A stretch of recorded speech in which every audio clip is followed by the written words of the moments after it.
el problema, ¿eh? Así tal parece que están como que a empujones y más que a empujones, ¿no? Doctora Sofi, ¿qué hace las hormonas tiroideas sobre el corazón? Generan taquicardia. Eso, muy bien. Y ¿eh? Hipertensión. Ajá, muy bien. Sobre el tubo digestivo, doctora Erika, rápidamente. El metabolismo. No, pues ya dijimos el Aumenta el metabolismo. ¿Qué hacen intestino. sobre el tubo digestivo? No recuerdo. Acelera la peristalsis. Cuando hay mucho, da diarrea. Y cuando hay poco, da estreñimiento. Ajá. Doctor William, ¿qué precauciones debemos tener para cuando se da sustitución de hormonas tiroideas en un hipotiroidismo y el paciente es anciano? Cualquiera, puede ser. Cualquiera, chicos. Dado que, fíjense, acaba de decirnos Sofi, que aceleran el corazón y aceleran la presión arterial, en un paciente hipotiroideo que está lentón, que está bradicárdico, pues, ¿qué tendríamos que tener de cuidados?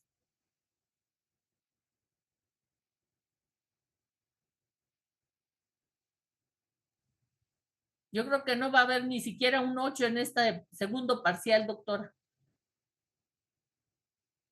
Pues esta parte cardiovascular, si el Pues claro, paciente, pero porque ¿qué hacen? sensibiliza, entonces esa parte hay que cuidarla y protegerla con el tratamiento también con algún beta bloqueante.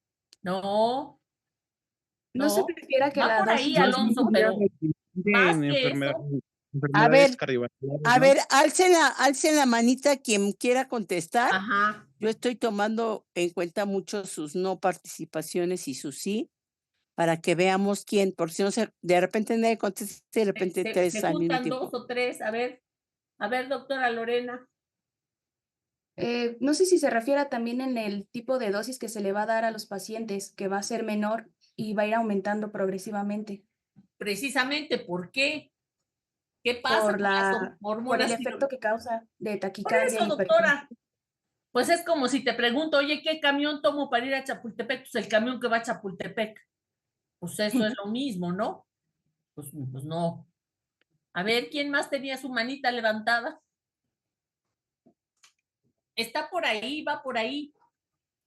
Fíjense, tengo un paciente, imagínense ustedes, de 85 años, con insuficiencia cardíaca, con hipertensión arterial y con hipotiroidismo. Que obviamente no hay ningún otro tratamiento más que las hormonas tiroideas, o sea, T4, que es el Eutirox, el nombre comercial Eutirox de bien manejo de tiroides, Eutirox. ¿Qué precauciones tengo que tener o a qué me puede desencadenar si yo le doy la dosis completa? Puede agravar la Sí. hipertensión arterial. No, y aparte de eso, a ver, Reabsorción, doctor Samuel.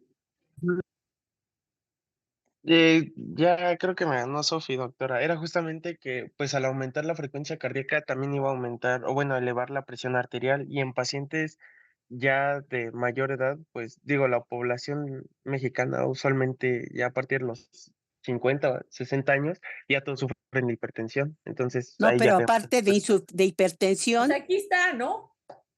O sea, ¿qué Ajá, Se va a aparte presentar aumenta el el miocardio infarto. por insuficiencia. infarto al miocardio? Podría agravar. Entonces tenemos que ir dándosela en dosis pequeña, se inicia en dosis pequeña, ¿sí? Y se va aumentando, como decía Alonso, ¿sí? Se va aumentando de 12.5 microgramos por semana o cada 2 semanas, hasta que el paciente esté en eutiroidismo y el corazón, pues no se haya descompensado tanto. Ajá. Obviamente tiene que tener su tratamiento para si tiene arritmia, si tiene hipertensión. O sea, eso es otro boleto, ¿verdad? ¿Sí se entiende bien? Porque si nadie entendió, pues perdimos nuestro tiempo, nuestro ratito. Muy bien. ¿Qué pasa? A ver, doctora Erika, que ha estado calladita. Doctora Erika Castillo, ¿Qué pasa en un bebé cuya mamá es hipotiroidea? ¿Cómo se trata el perdón, es hipertiroidea? ¿Sí? Una señora embarazada, hipertiroidea. Ajá. Una señora, así lo ponemos de lado, está embarazada, hipertiroidea. Sí, así de lado, ¿verdad? Imagínense la que está de lado. ¿Sí? Está embarazada. ¿Qué pasa con su bebé? Ella es hipertiroidea. Hipertiroidea. ¿Qué pasa con su bebé? ¿Qué pasa? ¿Cómo van a ser? Doctora Erika o cualquiera, ¿eh? ¿Qué pasa o qué pasó? ¿Qué se espera que nazca ese bebé?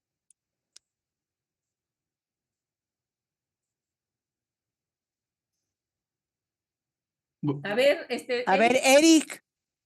Igual que pueda tener, igual que pueda tener hipotiroidismo. Bueno, Rojas, Eric, alzó la manita. Sí, debido a que la madre está recibiendo medicamento, hipertiroideo, bueno, el ¿Cómo cuál? bebé, ¿Cuál? ¿Cómo cuál? ay, era miodicina, algo, No. ¿Qué dijimos? ¿Se parece a analgésico? amio, No. No. ¿no? Metimazol. Ajá. Metimazol. Metimazol. Y está que es un antitiroideo. Antitiroideo. Entonces, ese bebé, el bebé van a nacer ¿con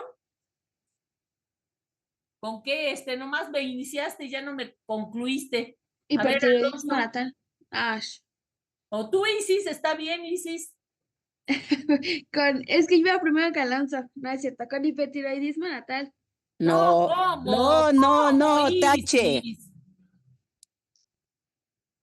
No, al contrario, ¿con qué nace? ¿No es el hipotiroidismo? Por eso, si estamos dando antitiroideos, o sea, estamos suprimiendo la formación de hormonas tiroideas, vamos a suprimir la formación de su glándula, incluso de su glándula tiroidea del bebé. Entonces van a ser hipotiroideo o cretinismo. ¿Cómo se le estudia? ¿Cómo lo estudio? ¿Cómo hago el diagnóstico? Doctora Isis ya nos dejó plantadas, como dirían. ¿Cómo hago el diagnóstico? ¿Qué se le hace al bebé recién nacido? A todos. El tamiz. El tamiz, claro. El tamiz. ¿Sí? Para hipotiroidismo. Y si se da tratamiento con T3, más bien con T4, antes de los 3 meses, el niño no va a tener deficiencia, ¿sí? Retraso psicomotor, retraso mental. Muy bien. Bueno, es que fuimos, un tiempo fuimos, un rato y A ver, allí están platicando de otro asunto, los que están plenamente distraídos. Ya, pues, pero siempre que me la encuentro y ya era una relación muy tóxica. Sí, pero terminamos bien. Sí. ¿Y regresaría? ¿Con quién terminó No, yo creo bien? que ya sí estamos. Doctor Samuel. Oye, estamos en clase y están hablando de sus romances. Qué chamuscón, qué triste, que por eso no aprenden y no saben, Ya. y muy amorosos, pero por eso terminan. Tache. A ver, doctora Aurorita, ¿qué es la enfermedad de Addison? ¿Cómo se manifiesta y qué le doy al paciente? La enfermedad de Addison se manifiesta clínicamente en el paciente. Muy breve, muy rápido. Oscurecimiento del cabello, hiperpigmentación de la piel. De la piel. Ajá, de la piel. Hiperpigmentación. Esto, la hiperpigmentación, sí es enfermedad de Addison, ¿sí? Porque decían, ¿se acuerdan que dijimos que hay también síndrome? El síndrome es cuando es de la hipófisis y del hipotálamo. Y enfermedad es cuando es de las suprarrenales. ¿Sí? ¿Se acuerdan? O sea, cuando es un hipoadrenalismo primario, ¿sí? Vamos a hacerlo así más fácil. Cuando es aquí es primario, cuando es el hipotálamo es secundario, y cuando es, perdón, cuando es la hipófisis es secundario, y cuando es el hipotálamo es terciario. Entonces, estos van a ser síndrome, y esta va a ser enfermedad. Digo, realmente no es tan importante ahorita, ya va a ser importante cuando ustedes lleven endocrino, pero es importante porque, pues así se llama, ¿sí? Bueno, muy bien. Entonces hacemos el diagnóstico, ¿cómo? ¿Qué más da aparte de la hiperpigmentación? ¿Cómo está el sodio? Acuérdense. Espérame tantito, doctora. Samuel López, o entras a la clase o si quieres salte a platicar a otro lado, por favor. Ah, no, doctora, es que estoy aquí en la escuela y No, llegó pues mi sí, amiga y pero pues, no, pero estás en clase. Pon Haya silencio, llegado quien haya llegado. silencio de bueno, tu ya me Por pongo los favor. audífonos. Por favor, no, y pon atención a la clase. Claro. Bueno, a ver, entonces, Aurorita, decías, se puede leer, ¿eh? No, no está, no es examen a título, ni examen final, ni nada. O sea, hiperpigmentación. Luego, ¿cómo está el Hay sodio? bajo peso. Fíjate, También hay un nivel de sodio bajo, ¿no? esto Y se debe a una disminución de aldosterona, ¿sí? Acuérdense ustedes que la aldosterona recupera sodio y tira potasio. Y Y si bueno, no hay, pues Guri sí entonces contesta, Guri el nos sodio está bajo contesta, y el potasio está alto, ¿sí? Guri contesta que se le dan corticoides como la hidrocortisona, Eso, porque el sodio está bajo claro. por falta de aldosterona, por ¿Y eso cómo está la tiene deseo glucosa? de consumir sal. Los Muy bien, Guri. glucocorticoides, si es Addison, todo está bajo, ¿verdad? Entonces los glucocorticoides están bajos, entonces van a dar una baja de glucosa. Si yo les pregunto el porcentaje de diabéticos en la enfermedad de Addison, pues prácticamente cero, ¿verdad? Porque más bien hay baja de glucosa, a diferencia del Cushing, ¿sí?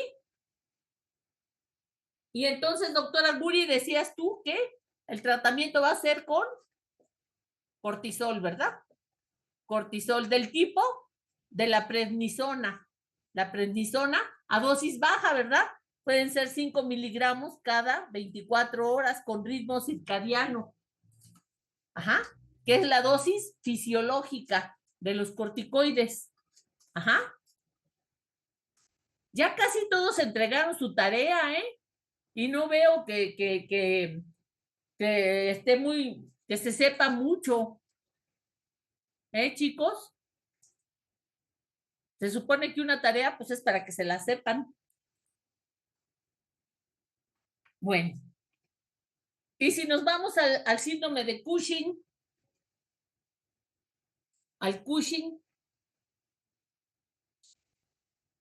vamos a tener que cuando es del hipotálamo y cuando son de las suprarrenales, estas dos van a ser síndrome. Y cuando es la hipófisis, va a ser enfermedad. Ajá, es la que descubrió el doctor Cushing. Y se caracteriza por, doctora Citlali.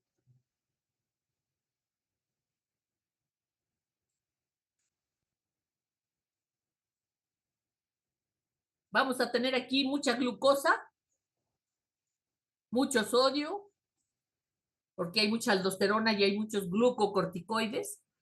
Y por supuesto, esto va a generar hipertensión, esto va a generar diabetes, mellitus. ¿Qué más vamos a tener? Obesidad. Insuficiencia renal. Cuello, más bien jiba de toro, ¿verdad? O de búfalo. ¿Sí? ¿Se acuerdan? Jiba de búfalo. Ajá. Cara en luna llena, ¿sí? Cara en luna llena, ¿sí? ¿Qué más vamos a tener? Obesidad central. Estrías. Ajá, estrías, va a haber una obesidad central y patas flacas. Las patas flacas son porque no hay proteínas. Ajá, las estrías. Ajá, ¿cómo hago el diagnóstico? Pues lo puedo hacer con pruebas de provocación, ¿verdad? La medición del cortisol. ¿Cuál es la causa más frecuente? A ver, ¿quién me la contesta? ¿Causa más frecuente de Cushing? El uso excesivo de glucocorticoides. A ver, se oyen muchos y no les entendía ninguno. El uso prolongado de los glucocorticoides. O sea, Iatrogénica. iatrogénica se lo mandó el médico, pero si no va a ser exógeno, ¿no? Exógeno. ¿Sí? La causa exógena. O sea, se usan muchos glucocorticoides y obviamente el hipotálamo, la hipófisis y las suprarrenales. Exógeno está muchísimo. Entonces, esto no produce nada. ¿Sí? Entonces, cuando se suspendan, va a haber bueno, de hecho hay una atrofia o una hipotrofia del eje hipotálamo, hipófisis, suprarrenales. Entonces, acuérdense que hay que suspender el tratamiento exógeno paulatinamente. Ajá. ¿Sí se acuerdan? Para que no dé rebote y no dé esa hipotrofia y esa insuficiencia suprarrenal propia. Ajá, bueno. ¿Cómo tratamos el síndrome de Cushing? Bueno, otras dos causas van a ser cuando es que no es exógena, que es endógena. Decíamos que puede ser por la hipófisis. Ajá, por la hipófisis. Y puede ser por ACTH ectópica, que generalmente es por un cáncer, o por un adenoma benigno o maligno. Benigno o maligno, ¿verdad? Que cada uno de estos es el 15% y va a ser el 50%. Ajá. Un adenoma hipoficiario. Ajá. ¿Se acuerdan? Sí. Entonces el tratamiento pues está enfocado pues a la etiología. Quirúrgico, puede ser por resección transesfenoidal que decíamos, puede ser bueno, aquí, ¿cuál es la causa del ACTH ectópica? ¿Quién me dice?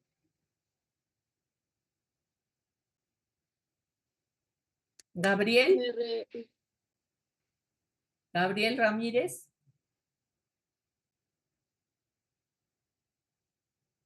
¿Cuál sería? ¿Un tumor carcinoide? Un cáncer, ¿verdad? Un cáncer que puede ser de pulmón, puede ser de páncreas, de ovario, de tiroides y de otros sitios, ¿verdad? Que se llama síndrome paraneoplásico. Ajá. Y bueno, obviamente, pues ya si es cáncer, pues será quimio, quirúrgico, etcétera, ¿verdad? ¿Y usamos qué fármacos? ¿Qué dos fármacos podemos usar? Los Bueno, inhibidores de los córticos suprarrenales. Ajá. Como el ketoconazol. El ketoconazol, ¿cuál otro? Mitotane. Ajá. Y el mifepristone. Mifepristone ¿y cuál otro me dijiste? Mitotane. Muy bien. Ajá, bueno.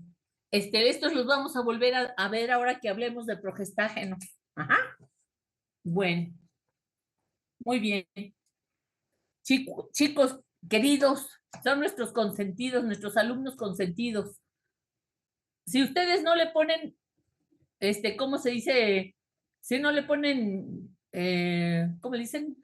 Crema a sus tacos, pues nosotros no podemos hacer por ustedes los que ustedes no pueden hacer por ustedes mismos.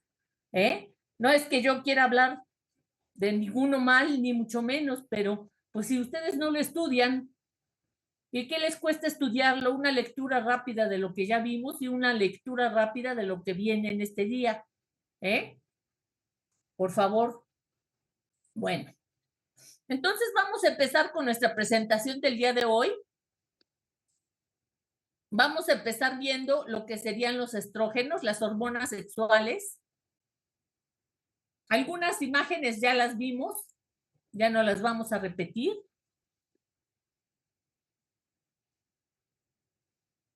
Bueno, entonces tenemos que de las hormonas sexuales tenemos lo que serían los estrógenos, principalmente, lo que serían los progestágenos o progestinas.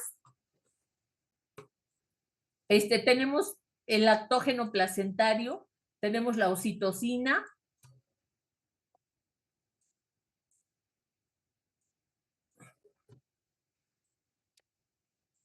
perdone, es que estoy haciendo en la otra para verlos, porque si no, no los veo. Bueno, entonces tenemos solamente vamos a ver de hormonas sexuales femeninas, estrógenos y progestágenos, pero son más. Ajá. Unas que se producen durante el embarazo. Bueno, entonces, estas hormonas tienen acciones sobre el sistema nervioso, sobre el aparato endocrino, van a controlar la ovulación, van a preparar en forma cíclica el aparato reproductor para la fecundación y para el implante del huevo o cigoto, y acciones sobre el metabolismo de carbohidratos, de minerales, proteínas y lípidos. En los varones, los estrógenos actúan para aumentar el calcio en los huesos, para la espermatogénesis y para la conducta sexual. Para cada hormona vamos a tener dos tipos de receptores que van a mediar sus acciones biológicas, que son los receptores. Ahorita los vamos a ver. En cuanto al eje hipotálamo-hipófisis, vamos a tener que el hipotálamo, ya lo veíamos la clase pasada,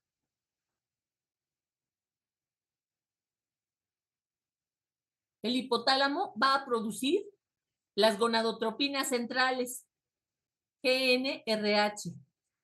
¿Sí? Acuérdense, hormona releasing de gonadotropinas, que va a actuar sobre el hipotálamo. El hipotálamo. El hipotálamo, a su vez, produce dos hormonas, que son la folículo estimulante y la luteinizante.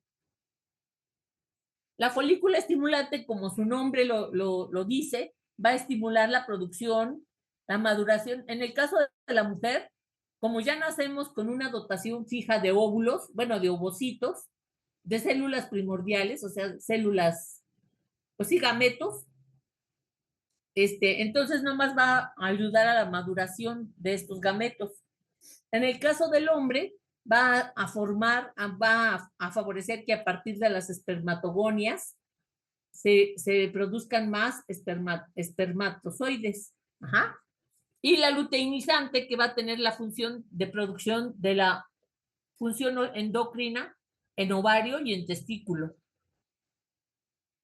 Entonces, estas dos van a actuar sobre ovarios y sobre testículos, si es hombre o es mujer.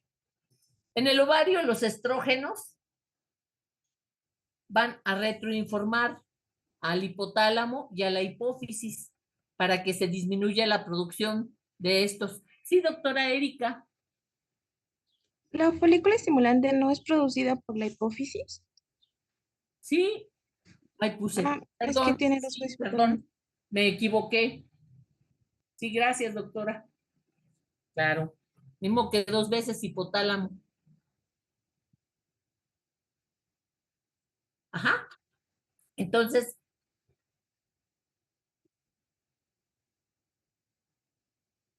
los estrógenos van a estimular para que se disminuya la producción de estas gonadotropinas estimulantes y a su vez la producción de folículo estimulante y luteinizante. Y en el testículo, los andrógenos, concretamente la testosterona, va a hacer esta acción, ¿verdad? De retroinformación.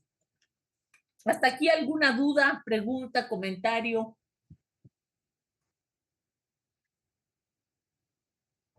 ¿Sí? Todo bien, doctora. Muy bien, muchas gracias. Bueno. Entonces tenemos que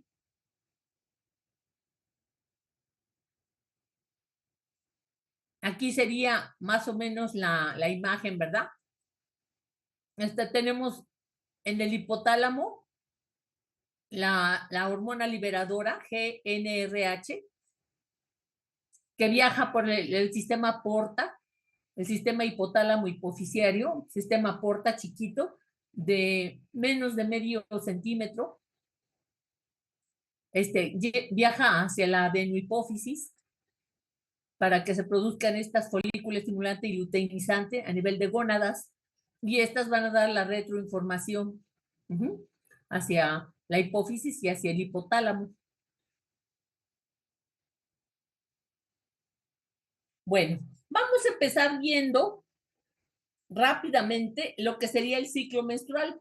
Y como dice la doctora Reyes, ya sabemos que desde el kinder, ¿verdad? Bueno, no desde el kinder, pero sí desde la primaria, pues ya los niños, ¿verdad? Los libros de texto de la escuela, pues ya lo contienen y lo tratan de explicar y no pretendemos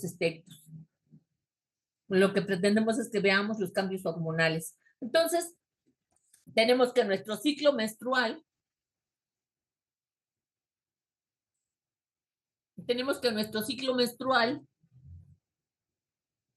nuestro ciclo menstrual normalmente dura 28 días.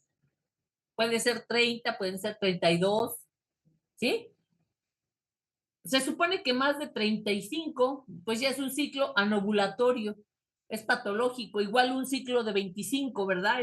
Son ciclos patológicos. Eso ya lo van a ver ustedes en ginecología. Tenemos que el día 14, más o menos aquí, el día 14 del ciclo es cuando está la ovulación. Entonces vamos a dividir el ciclo en dos mitades. La primera mitad y la segunda mitad. De acuerdo a donde estemos ubicadas, vamos a tener varios nombres.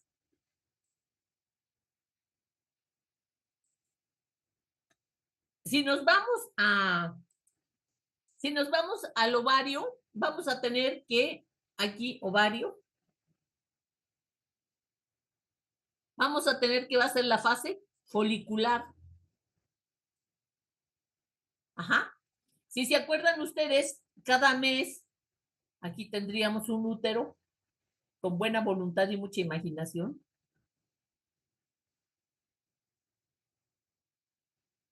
Un útero chiquito porque ya no me cabe. Tendríamos que cada mes va a madurar un óvulo, ¿sí? Hagan de cuenta que en enero fue de aquí, en febrero acá, en marzo acá, en abril acá, etcétera, etcétera, ¿verdad? Eso es lo que normalmente sucede, que madura un óvulo cada mes de cada uno de los lados. Entonces, este óvulo, si tenemos el óvulo, el ovario, en el ovario, a diferencia de en el testículo, así como está la imagen, así como está esta imagen, ¿sí? Aquí está la imagen del ovario. El ovario tiene como si fuera, en el centro tiene poco tejido y aquí están todas las células, ¿sí? Todas las células, los óvulos que nacemos con 700,000 de cada lado. Entonces, cada mes va a ir madurando uno a expensas de la hormona folículo estimulante. La folículo estimulante va a ir madurando. Este óvulo, fíjense, aquí está chiquito, va a tener distintos nombres: folículo primordial, folículo secundario, terciario, hasta que ya es folículo de Gram, y luego ya sale. Entonces, se va completando, es una de las células más grandes, y eclosiona el día 14, ¿sí? Eclosionar quiere decir que se libera, ¿sí? Sale este óvulo el día 14º, eclosiona. Entonces, donde queda este sitio va a llamarse cuerpo amarillo o lúteo, ¿sí? En latín, ¿verdad? Entonces, la primera fase es folicular y la segunda va a ser fase lútea. ¿Hasta ahí alguna duda, comentario, pregunta? Entonces, este cuerpo amarillo de la cicatriz de ese óvulo que eclosionó, va a producir progesterona. Ajá. Entonces, fíjense, vamos a tener que la primera fase, si hablamos ya no de ovario, sino hablamos de útero, vamos a tener la primera fase oestrogénica. Y la segunda fase, progestacional. ¿Sí se está entendiendo? Progestacional. Ajá. Y de acuerdo al órgano que estemos mencionando, va a tener distinto nombre estas dos fases. ¿Hasta aquí alguna duda, comentario o pregunta? A ver si mañana comentario. Sin comentarios, bueno. Yo, Entonces, yo tengo uno. A ver. Bueno, es más una pequeña duda. Toda esta parte, bueno, ahorita que pues hay muchos alimentos igual procesados y hormonas que le ponen a diferentes cosas, ¿este ciclo también llega a estar afectado? Sí, Claro. claro que sí, Alonso, está afectado por precisamente, pues, todos los alimentos, como tú dices, o la gran mayoría. Como ya somos tantos humanos, bueno, yo no sé nada de alimentación, pero desde el ganado, ¿verdad? Se alimenta con hormonales, ¿sí? El clenbuterol, que es un broncodilatador, pero también contiene sustancias para engordar, ¿no? Tenemos una compañera que es dueña de un rancho allí en Veracruz y tiene muchas vacas. Y sus vacas son vacas flacas, pero con músculo. Y las vacas del rancho de enfrente son vacas alimentadas con alimento. Entonces son vacas muy gordas. Y obviamente, pues el kilo del animal, pues aumenta, ¿verdad? Entonces, pues ganan más los que venden alimento artificial, ¿no? Fabricado para las vacas, el ganado vacuno. Y pues así es como muchos, ¿verdad? O sea, y podríamos decir que los pollos, etcétera, ¿verdad? A mí se me hace muy cruel. Vi hace algún tiempo en internet, vi bueno, en National Geographic, ¿no? Que había unas vaquitas que se llaman charolais, unas vaquitas que tienen cuernitos chiquitos y que tienen como flequito, y son chaparritas, son de patas cortas, y las sacan a pasear, las tienen así en un rancho, y las sacan a pasear, les ponen como un cable, así de sus cuernitos, y las sacan a pasear, y las tienen todo el tiempo, embarazadas, poniendo leche, y le succionan la leche, ¿no? Y bueno, a sus terneras, pues o sea, es explotación, ¿no? Y todo esto, pues es un problema, pues no sé, muy gacho, ¿no? Muy gacho, si nos ponemos a ver, ¿no? Lo que dice Alonso, que es una realidad. El pollo, a las pobres gallinas las tienen poniendo todo el día, les ponen focos, ¿no? No sé cada cuándo las gallinas, ¿verdad? Pero nunca ven la luz del día, ni un pastito, ¿verdad? Para comer algún gusano y darles de comer a sus pollos, ¿no? O sea, pues bueno, eso, y como tú dices, es real que todos estos factores influyen en las hormonas y tan influyen que cuando éramos pequeñas, nos decían la adolescencia empieza a los 14, de 12 a 14 años, ¿no? Tenías que esperar tu periodo menstrual. Ahora ya las niñas empiezan desde los 9, ¿no? Empiezan ya con la telarquia, o sea, el brote mamario, etcétera, ¿no? Y díganme si no es cierto. Y bueno, y los niños, pues, A ver, yo quisiera llamar su atención hacia la comprensión de este ciclo menstrual, de cómo es el eje hipotálamo hipófisis o eje hipotálamo gónadas. Acuérdense que se llama gónadas en el varón a los testículos, en las mujeres a los ovarios, pero es este ciclo sexual hormonal que está, miren, algo esencial que tienen ustedes, doctores del futuro, tomar en cuenta es que todas estas hormonas, así como el sistema nervioso simpático y mucho el sistema endocrino, está diseñado para nuestra supervivencia, para que la especie sobreviva. Pues este sistema hormonal está diseñado para eso mismo, para la supervivencia.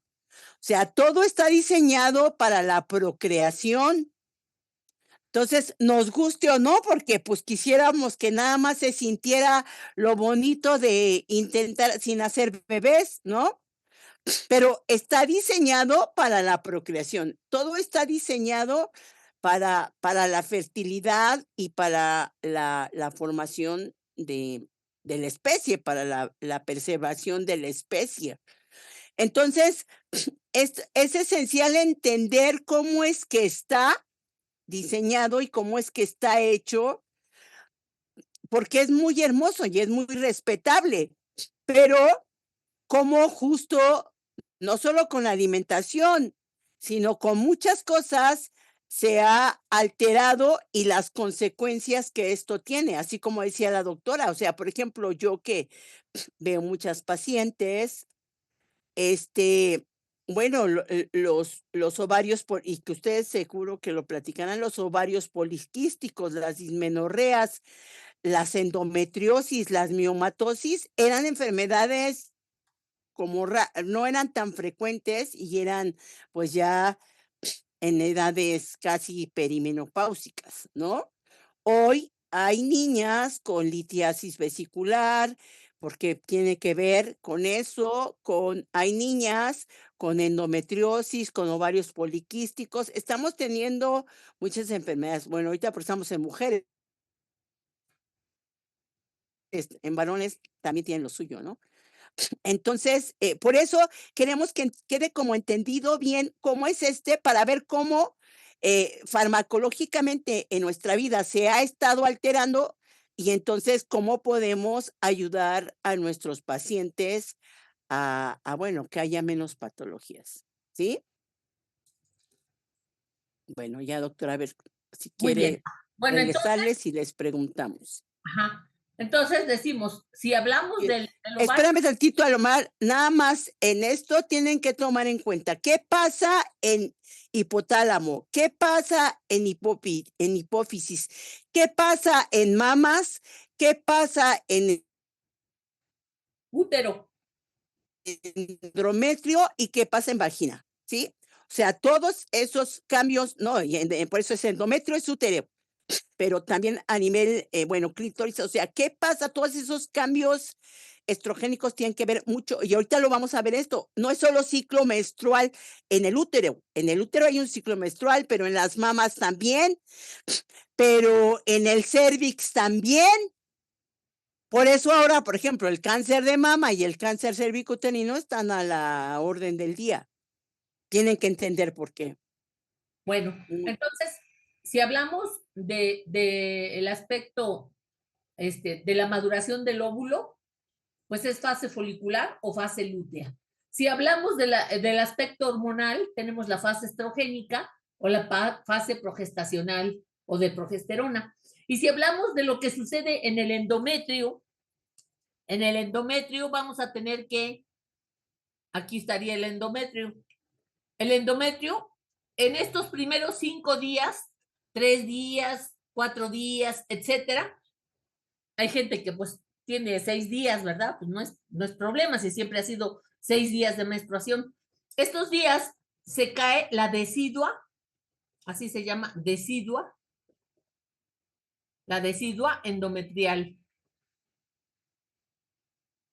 Decidua endometrial. Ajá.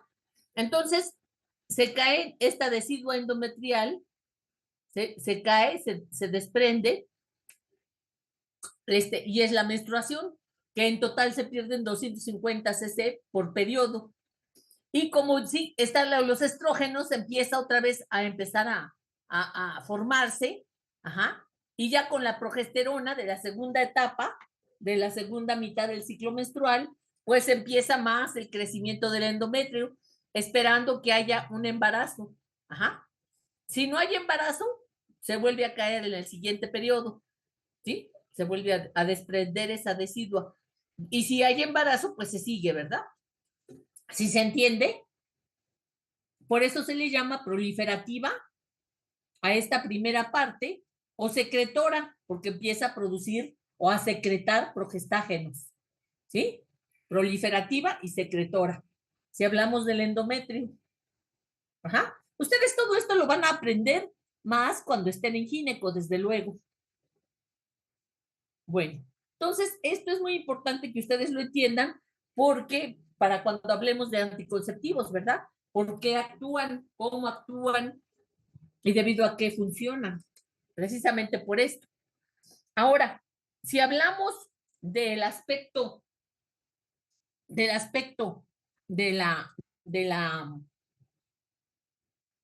si hablamos del aspecto de los estrógenos, fíjense, los estrógenos, lo voy a poner aquí con negro. Los estrógenos, la primera fase,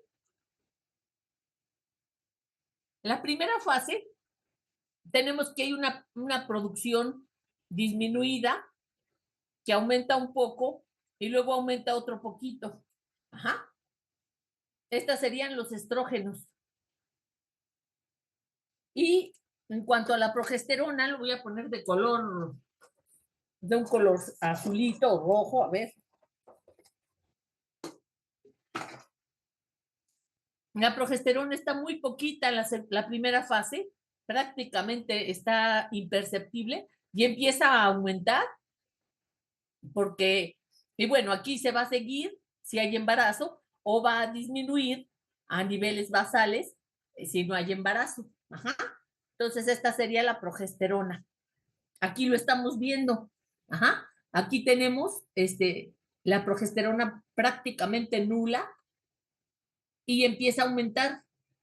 En la segunda mitad del ciclo menstrual aumenta mucho y se continúa o vuelve a bajar. Ajá. Y los estrógenos empiezan tiene dos curvas. Ajá. Una en la primera mitad y otra en la segunda mitad, pero es de menos cantidad. Ajá. ¿Sí, chicos?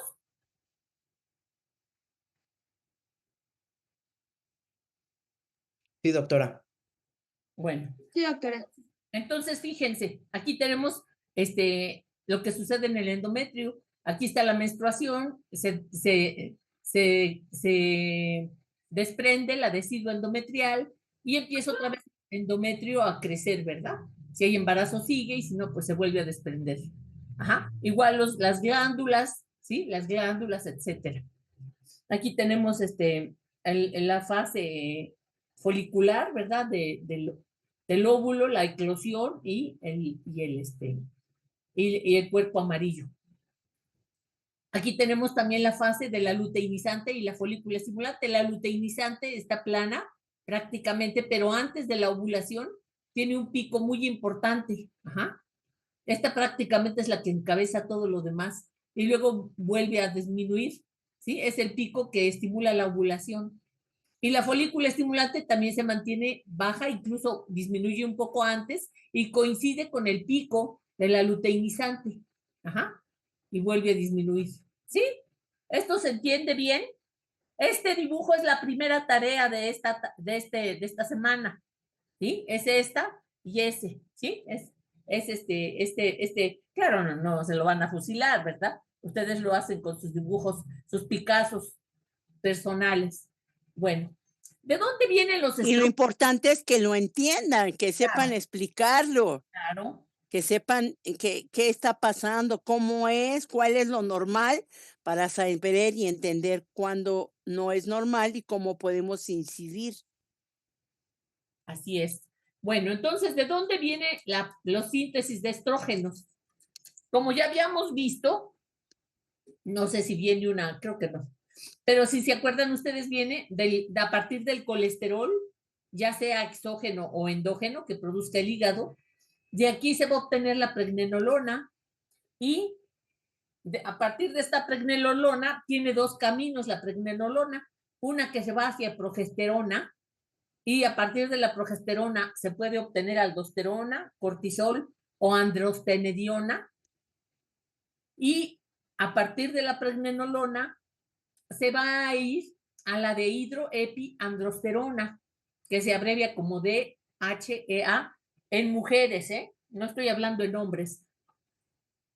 Entonces, bueno, es en mujeres y en hombres, nomás que en mujeres es en más cantidad los estrógenos y en hombres es menos cantidad. Entonces, a partir de esta dehidroepiandrosterona, se va a producir la androstenediona o el androstenediol, que se puede también producir a partir de la progesterona, ¿verdad? La androstenediona. Y estos dos, de aquí se va a obtener lo que se llama la testosterona. La testosterona, mediante una enzima que se llama 5-alfa reductasa, la cual tienen los hombres, se transforma en la forma activa de la hormona que se llama dehidrotestosterona, DHT, así se abrevia. Y en las mujeres, por una enzima que se llama aromatasa, también en los hombres, porque los hombres también tienen estrógenos, se va a producir lo que sería el estradiol, y a partir del estradiol se obtiene la estrona, y a partir de la estrona el estriol. ¿Sí les quedaría claro a partir de dónde se obtienen los estrógenos? Entonces la 5-alfa reductasa solo la tienen los hombres. En hombres, y las mujeres tenemos, también el hombre tiene aromatasa, porque también tiene estradiol y estrógenos. La Pero, diferencia sería como la cantidad, ¿no? exacto, ajá. Bueno, entonces los estrógenos se originan de la androstenediona, o del androstenediol, por aromatización del anillo A. La reacción se cataliza por una aromatasa en la teca granulosa, se le llama teca o capa granulosa del ovario, ¿sí? O teca o capa. En la teca granulosa del ovario, ahí se producen los estrógenos. También la producen las células de Sertoli en el hombre y las de Leydig. En el tejido adiposo también se produce, en la placenta, en el tejido óseo y en regiones encefálicas. En la posmenopausia, en las mujeres, solamente se produce en el tejido adiposo. ¿Hasta aquí alguna duda, pregunta o comentario? ¿No? Bueno. Entonces tenemos que el nivel de estrógenos, según la edad, aquí en la gráfica, en el dibujo de arriba, tenemos mujeres, y acá abajo tenemos la testosterona en los hombres. Entonces, fíjense, tenemos aquí tenemos la concentración de estrógenos en picogramos por mililitro. Tenemos 50, 100 y 150. Durante la infancia, pues prácticamente no hay, ¿verdad? Hay muy poquito. A partir de los 10 años, o de los 9 o de los 12, ¿verdad? Empieza el pico de producción por los ovarios y por la hipófisis y por el hipotálamo, ¿verdad? Entonces empieza el ciclo hipotálamo, hipófisis, ovario. Entonces viene el brote puberal, ¿sí? O sea, el crecimiento, la talla puberal cuando nos estiramos, ¿sí? Que éramos chiquitas en sexto y pasamos a la secundaria y ya nos estiramos, ¿no? O bueno, cada quien a distinta edad. Y llega a un máximo que es más o menos un poco menos de 150 picogramos por mililitro, y a los 28 años se tiene la máxima cantidad de producción de estrógenos, y a partir de esa edad empieza a disminuir paulatinamente. A los 50 años disminuye, y todavía de 50 a 60 se mantienen algunos niveles, y paulatinamente de los 60 a los 70, de los 70 a los 80, etcétera, va a volver a disminuir, ¿verdad? Hasta, sí hay cifras detectables, pero son muy inferiores.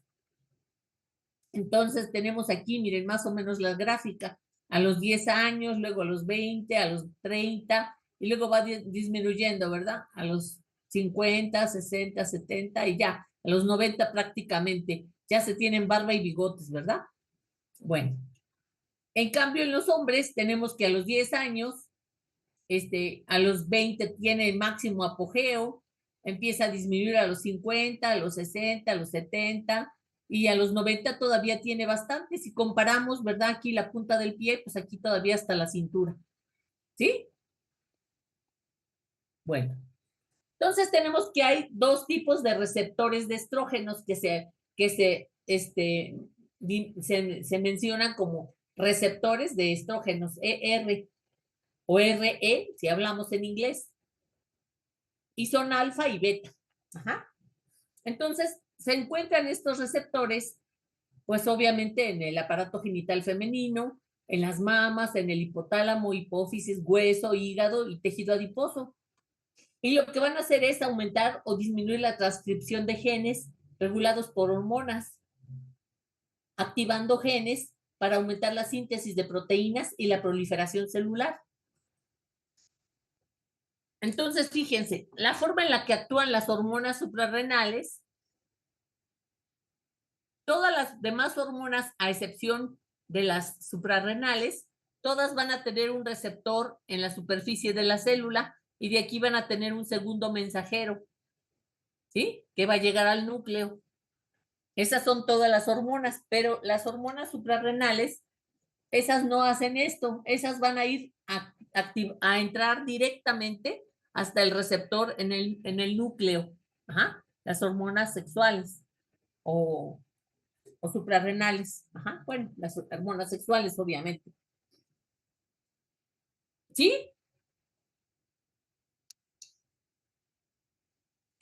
Entonces, tu receptor de estrógenos, alfa y beta, lo que van a hacer es aumentar el crecimiento y la proliferación celular.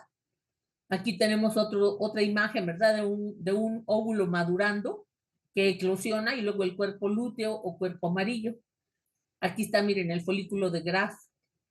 Algunos autores dicen que nunca llega a ser óvulo, pasa por ciclo de primer orden, de segundo orden, y que el óvulo es un poquito antes de ser fecundado. Bueno, entonces tenemos los efectos de los estrógenos, que van a ser los que están en la tabla de color amarillo, y los de los progestágenos que están en la tabla verde. Estos los vamos a ver mañana. Entonces tenemos que en el endometrio los estrógenos van a proliferar y aumentar el depósito de glucógeno. Fíjense, la palabra estrógeno viene del, no sé si es del griego, no, ¿para qué les miento? Pero esto quiere decir celo. Ustedes han oído hablar de que las perritas, mi perrita está en celo, ¿no? O mi gatita, o mi yegua, ¿no? Cuando queremos que se embaracen, ¿no? Los que se dedican a la crianza de perros o de gatos o de caballos o de, pues no sé, de animales, ¿no? Celo quiere decir que está apta para reproducirse. Ajá. Los seres humanos somos los únicos que no respetamos esto, ¿verdad? O sea, tenemos relaciones cualquier día, en fin. Los animalitos son muy, muy metódicos, ¿verdad? Ellos sí respetan esto. Si una perrita no está en celo, no acepta al macho. Y si la quiere, si se quiere subir a la perrita la muerde y es muy agresiva, ¿verdad? O la leona o cualquier animal, ¿verdad? Entonces, bueno, esto quiere decir esto. Y esto quiere decir que pone, así hablando en lenguaje coloquial, guapos a los órganos sexuales. Ajá. Pone guapos, pone en las mejores condiciones más atractivas para el sexo opuesto. Hablando, acuérdense que pues quieran que no o queramos que no, pues seguimos siendo animales, ¿no? Animales racionales y nos guiamos por instintos. En nuestros instintos mucho nos lo dan pues las hormonas y más las hormonas sexuales. La conducta, el deseo sexual, la libido, etcétera, etcétera, etcétera. Todo es toda una experiencia, toda una vida de ser mujer o de ser hombre, ¿no? Es diferente. Bueno, entonces, en el endometrio, prolifera el endometrio, ya decíamos, y el depósito de glucógeno. En el útero, aumenta la actividad de la actino-miosina y el ATP, aumentando las prostaglandinas. Acorta y dilata el cérvix. Fíjense, lo acorta y lo dilata para que los espermatozoides puedan entrar más fácilmente. Aumenta la cantidad de agua y de sodio intersticial. Lubricando y poniendo así muy, muy, pues bien, Las trompas, hay una hiperplasia, hipertrofia del miosalpinx. Aumenta la síntesis e hidrata el moco cervical. En una relación sexual, en un coito, 95% del moco lo pone la mujer y el 5% lo pone el hombre, ¿sí? Lo pone el hombre. El hombre ya vamos a ver cuando veamos hormonas sexuales masculinas, vamos a ver que tiene una glándula, que produce el moco que va a lubricar. La mujer produce más moco. Cuando hay una buena, pues una buena estimulación. Ajá. Entonces, no sé si ustedes se han oído hablar del método Billings para el control de la natalidad, ya sea para embarazarse o para no embarazarse. Yo no. Diario, se supone que no debe haber un moco, ¿verdad? Un flujo, no debe haber flujo de ningún tipo. Si hay flujo es patológico. Es alguna ETS, ¿verdad? O alguna cervicovaginitis, en fin. Debe haber solamente el moco, pues un día y medio o 2 días, más bien un día y medio antes, como de clara de huevo. Es un método que cuando se limpian del baño, la primera, digamos, antes de orinar, si se sienten, se siente como clara de huevo, es un moco transparente de cierta densidad.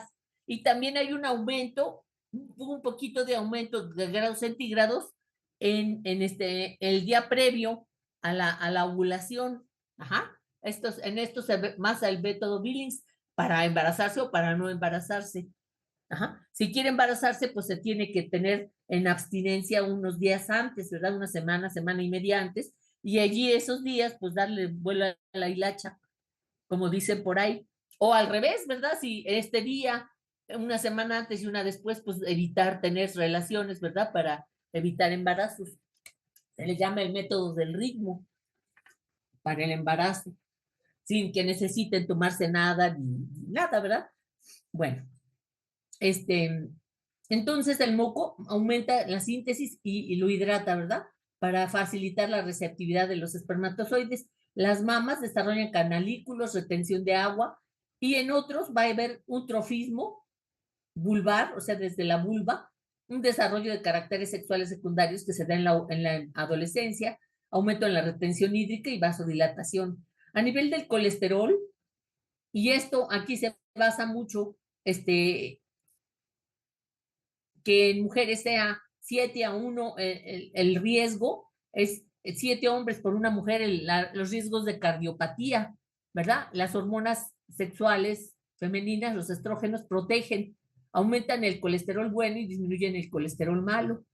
La tolerancia a la glucosa la disminuye, en hueso disminuye la resorción de hueso, o sea, facilita y favorece la osificación, disminuye la resorción, aumenta la osificación y aumenta la hidroxilasa de vitamina D, estimula la síntesis y secreción de proteínas, de prolactina, de ACTH, de globina transportadora y de factores de la coagulación.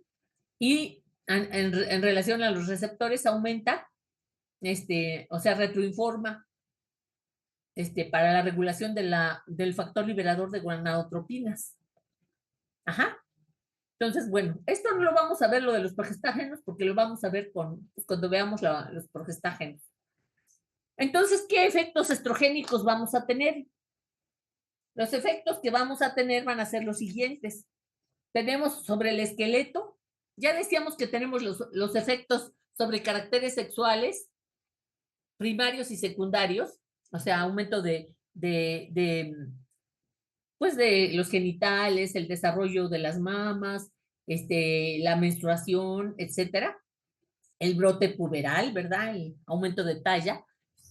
Sobre los efectos, tenemos sobre el esqueleto, disminuye la resorción de hueso, siendo muy difícil que en una etapa previa a la menopausia, pues una mujer se fracture, ¿verdad? Sí puede haber, pero debe ser un traumatismo muy severo, o que haya una patología de hueso, ¿verdad?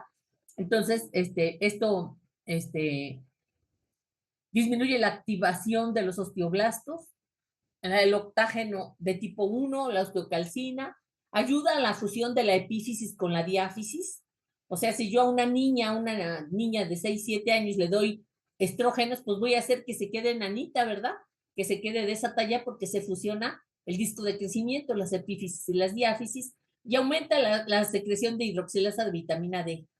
A nivel de la pared vascular va a aumentar la producción de óxido nítrico, y esto ya saben que es un vasodilatador. También la prostaciclina disminuye la proliferación de la capa muscular de la media, ¿sí? O sea, favorece la vasodilatación del músculo liso, estimula la sintetasa de óxido nítrico, disminuye la renina y la conversión de angiotensina en angiotensino, digo de angiotensinógeno en angiotensina, y la endotelina 1. A nivel metabolismo, aumenta las proteínas totales, aumenta la globulina, la transcortina, aumenta el colesterol en bilis, y por este aumento de la colesterol en bilis es más frecuente los cálculos biliares en mujeres. Ajá. Tiene mayor riesgo. Claro, también hay en hombres, ¿verdad? Hay problemas de tipo de cálculos biliares. Aumenta el colesterol HDL, disminuye el LDL y la lipoproteína lipasa A y los ácidos biliares.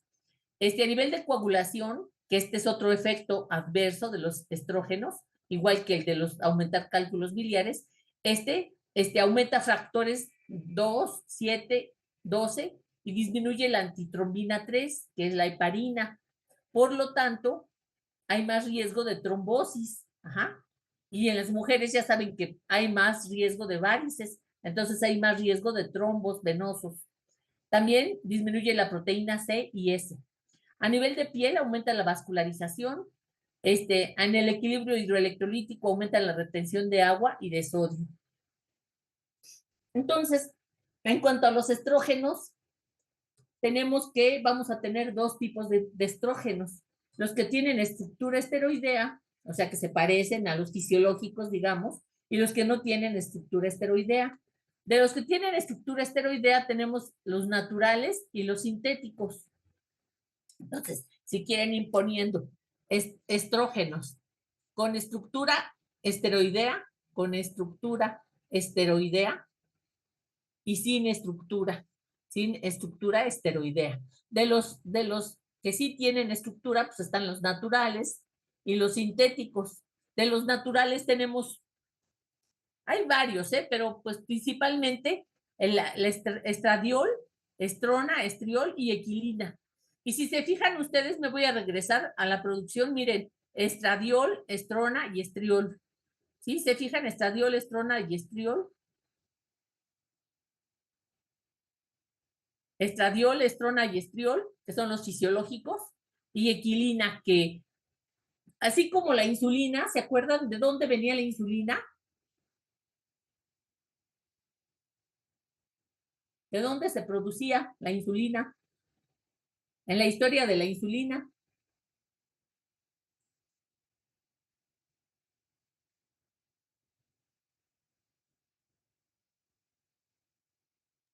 Pues del cerdo, ¿no? Del cerdo y del ganado bovino, ¿verdad? Entonces, del porcino y bovino. Eso fue en 1940 y tantos. Ya después se produjo por la E. coli, ¿se acuerdan? Que ya es recombinante. Ahora es ingeniería, ponemos a la E. coli, bueno, ponemos, Kimosabi, ponen los farmacólogos o los químicos farmacobiólogos a la E. coli a que produzca insulina. Ajá, y a partir de los años 90, pues ya fueron los análogos de la insulina. Igual aquí, en la antigüedad se usaba la equilina, que era pues de la yegua, ajá, del ganado equino, por eso es equilina, ¿sí? Y todavía existe, ¿sí? Los estrógenos sintéticos combinados que se usan como pomada. No sé si se acuerdan ustedes que vimos un caso clínico de una mujer climatérica que tenía dispareunia. ¿Sí se acuerdan? Un caso clínico que vimos cuando vimos fármacos del sistema nervioso periférico. ¿Sí se acuerdan? Y bueno, algunos pusieron, pues, que se daban estrógenos, ¿verdad? Pues lógico, si lo que no tiene son estrógenos y le doy, pues le mejoro el dolor a las relaciones sexuales, ¿no?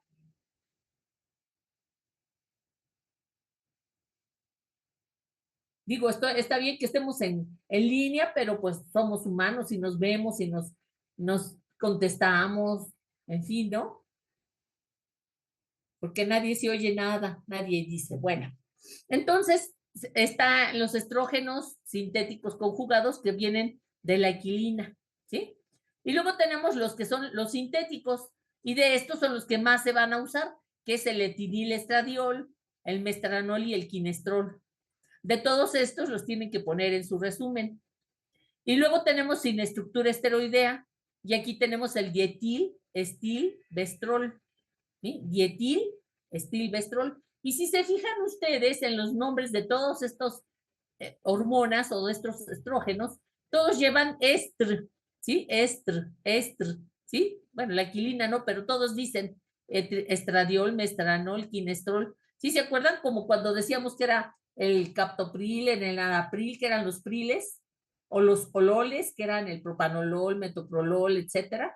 Aquí todos dicen estr, ¿sí? De estrógeno, ¿sí?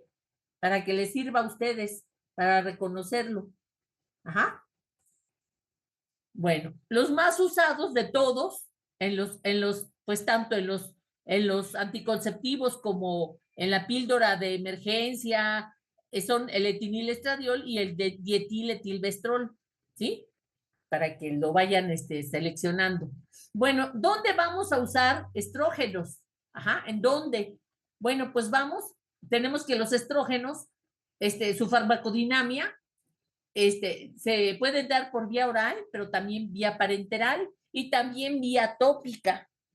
Ajá, vamos a ver que tenemos parches de anticonceptivos, ¿verdad? Entonces, vía oral, parenteral y tópica, ¿verdad? Todos van a dar los efectos, todos los efectos que ya mencionamos, pero todos van a tener aumento de riesgo de trombosis venosa profunda. Ajá. ¿Por qué? Pues porque disminuye la antitrombina 3, que es la heparina. Ajá. Entonces, este es por síntesis de factores de coagulación. La presentación transdérmica en parche, tiene efectos sobre hueso, sobre vaso y sobre las lipoproteínas, pero son menos marcados.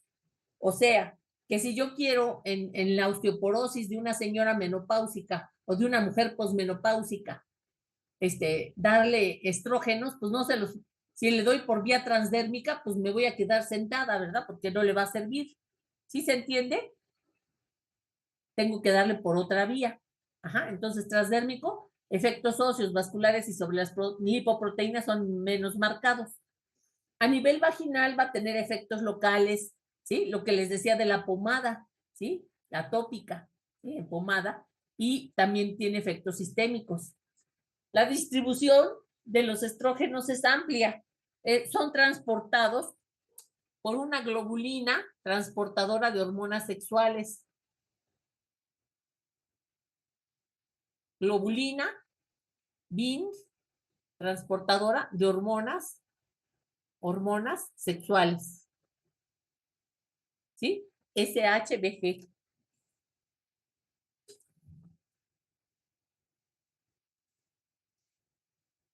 Se transporta en un 95% con esta globulina. Se deposita en el tejido adiposo. Su metabolismo es en hígado.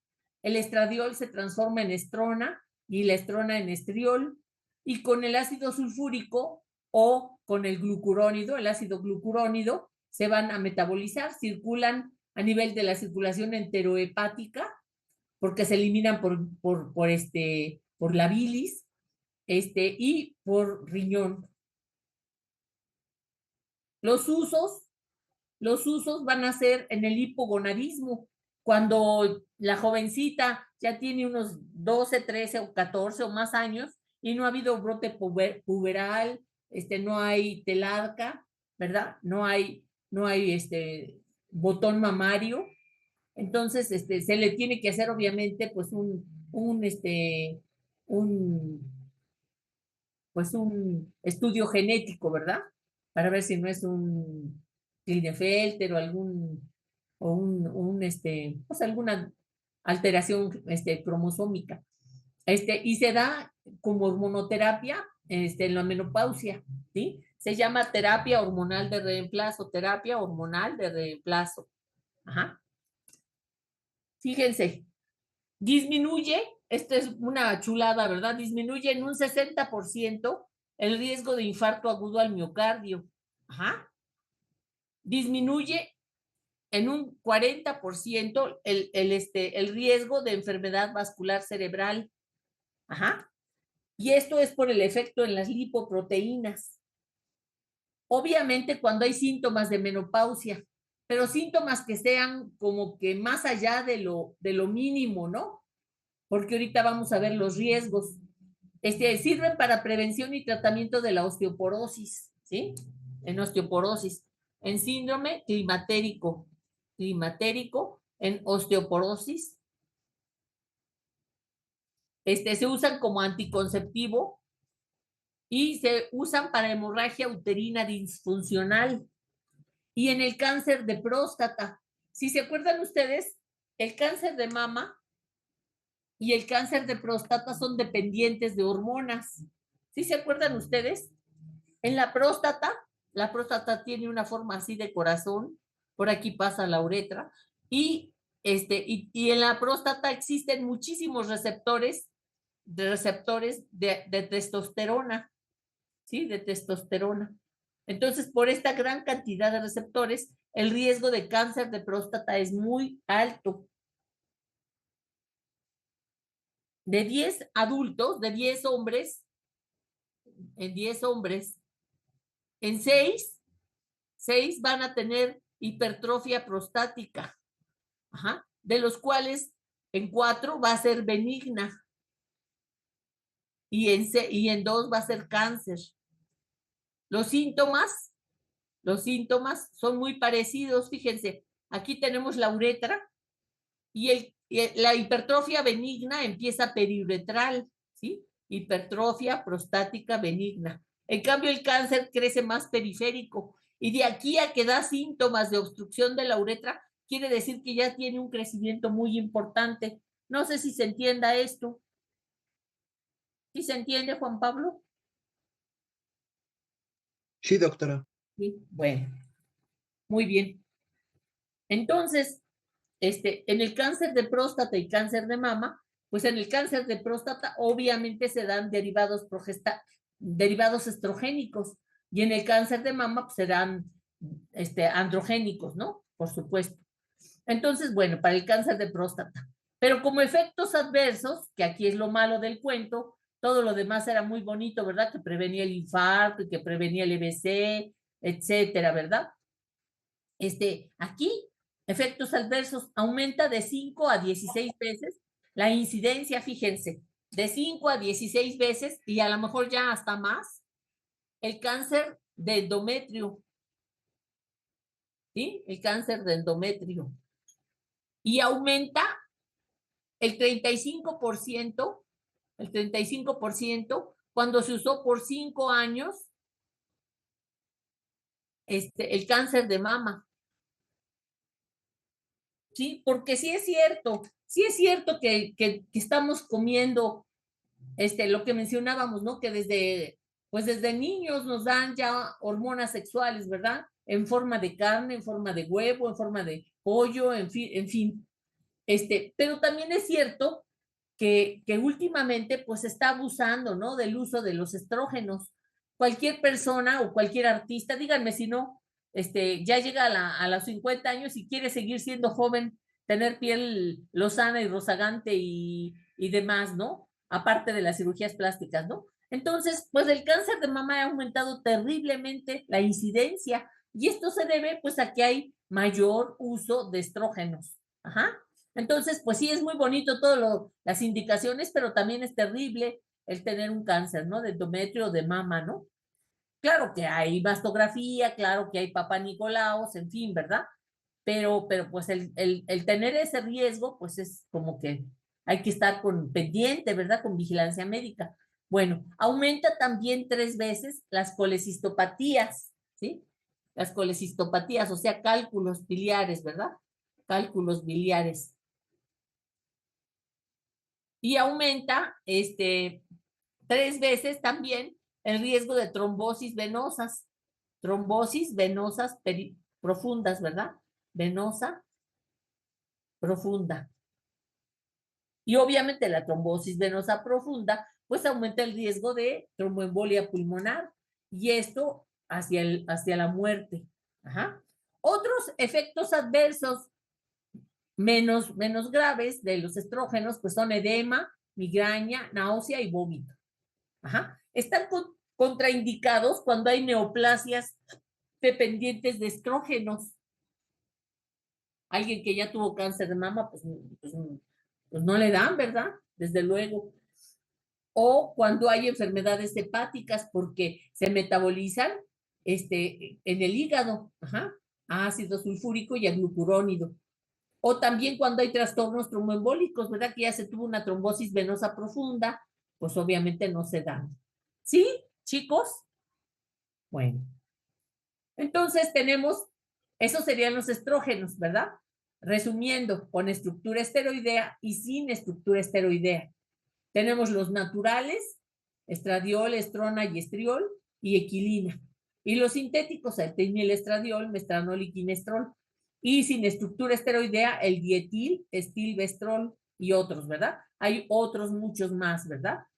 Las indicaciones más importantes: hipogonadismo, hormonoterapia posmenopáusica, riesgo de infarto al miocardio, riesgo de enfermedad vascular, síntomas de menopausia, pero que sean pues más que simple, o sea, más importantes, ¿verdad? No quiere decir que si tengo bochornos no sean importantes, pero están también los fitoestrógenos, ajá, los derivados de la soya. O sea, hay otro tipo de remedios para esos bochornos que precisamente no sean hormonas, ¿verdad? Para prevenir y tratar la osteoporosis y los anticonceptivos, hemorragias uterinas y para el cáncer de próstata. Entonces tenemos los que son los antiestrogénicos. Ajá. Así como hay estrógenos, pues hay antiestrogénicos. Y estos van a ser fármacos. Fíjense. ¿Se acuerdan de dónde venían los estrógenos? Vienen a partir del colesterol, pregnenolona, de hidroepiandrosterona o androstenediona, que van a pasar por testosterona y por una aromatasa se van a convertir en estradiol, estriona y estriol. Acuérdense ustedes que todas estas sustancias o todas estas hormonas pues son muy parecidas, ¿verdad? Les ponen un carbón o les quitan un NH, en fin, y ya cambia el nombre y la acción de estas hormonas que derivan del colesterol, ¿verdad? O sea, se parece la aldosterona, el cortisol, la androstenediona, que serían mineralocorticoides, glucocorticoides y andrógenos que se producen en la corteza suprarrenal o en ovario y testículos. Entonces, fíjense, vamos a tener una familia. Primero vamos a ver esta familia de en medio, la de verde, ¿sí? Estos medicamentos se llaman modificadores selectivos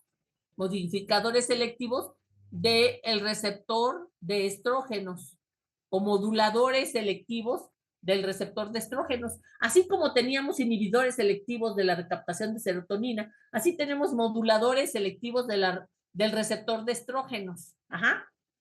Y estos se caracterizan porque pueden ser agonista y antagonista. Ajá. O sea, por ejemplo, a ver, fíjense, a ver, ahí les va. A ver, les pongo a la doctora Joana, que yo sé que es la valientota, ¿sí? Doctora Joana, tienes a una paciente que tiene cáncer de mama. Bueno, no, ella no tiene, pero su mamá tuvo cáncer de mama. y su hermana mayor. Pero ella tiene una osteoporosis, ¿verdad? Ya tuvo fracturas, ¿sí? Ella fue una persona, o es una persona que está en un régimen vegetariano para bajar de peso, ya ha bajado 70 kilos, pero se ha fracturado 2 veces el fémur y la clavícula, ¿verdad? O lo que quieran, se fractura. Y tú le haces una densitometría y tiene una densitometría muy mala, muy baja. Entonces, te recomiendan que use hormonas estrogénicas. ¿Tú le darías con esos, a cualquiera, a todos? O sea, tengo una paciente que tiene antecedentes de cáncer de mama de su mamá y su hermana, y su tía, hermana de la mamá, y tiene osteoporosis muy severa. ¿Qué le doy?